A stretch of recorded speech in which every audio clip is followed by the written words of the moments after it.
Hi guys, and welcome back to the latest video. Today we are discussing whether or not Deku will be the one to kill Shigaraki. As a forewarning, there will be spoilers, so consider yourself warned.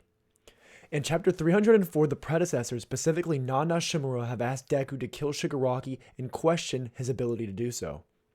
Deku, as we've seen in the past, wants to save everyone if he has the ability to, and obviously there are individuals in this story that words alone won't reach and who are beyond saving, for instance, All For One. This same fate isn't necessarily the same for Shigaraki at all, though. As we see in chapter 295 in the final panels of the chapter, we see Deku look at Shigaraki while being completely possessed by All For One, and Deku views him as someone who looks like he needs saving and someone that Deku wants to save. As we know from Tomura's backstory, he has a completely tragic one. At a young age, he was forcibly scolded for using any powers or wanting to be a hero, and this was all due to his father, who had immense displeasure at heroes given his mother's death as a hero.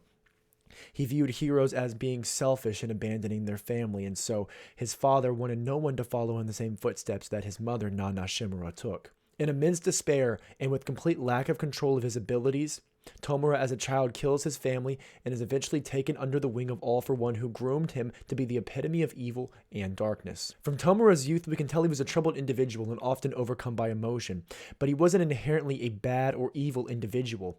He was instead guided towards this darkness and this villainy by All For One, his mentor. Based on this, I believe he is not an ultimate evil like All For One, and instead he has redeemability, which Deku can also see based on what chapter 295 says.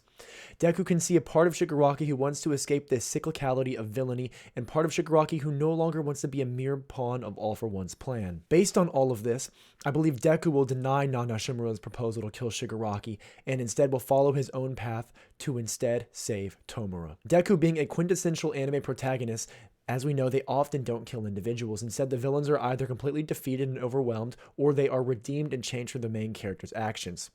Although this is a hard thing to accomplish, and I don't think Deku will do it immediately or anytime soon, I think it's entirely possible that we can see Deku save Tomura Shigaraki, as Deku already changes those around him, ranging from Bakugo to Gentle Criminal and more. I think this saving of Shigaraki will come down to a face-off of Deku and Shigaraki, and in this face-off in the future, it will be a bloody battle where both Deku and Tomura will be extremely injured. However, I believe Deku, after more training in the harnessing of all of his powers within him, he'll come out victorious. And in this victory, I believe Deku will show Tomura mercy and invite him to atone for his sins and awful actions instead of the easy choice of merely death.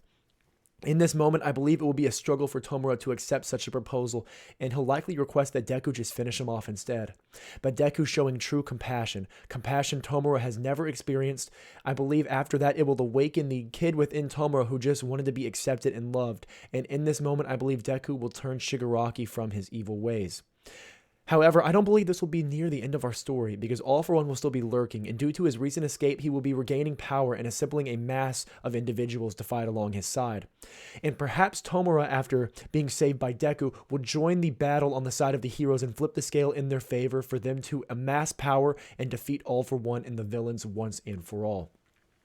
In a moment where we have two individuals, one once burdened by their power and its destruction within Shigaraki, and one once burdened by the lack thereof of power in Deku, both joined together now with incredible strength and power to challenge the essential Demon King of the My Hero universe, would be quite astounding and something I look forward to seeing.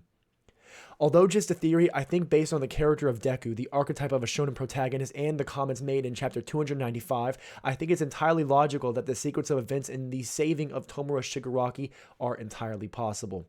Guys, if you like this theory video based on what happened in the last chapter of chapter 304, please don't forget to like, comment, and subscribe, and any recommendations on what type of video you would like to see, I would love to hear it. As always, guys, I'll see y'all next time.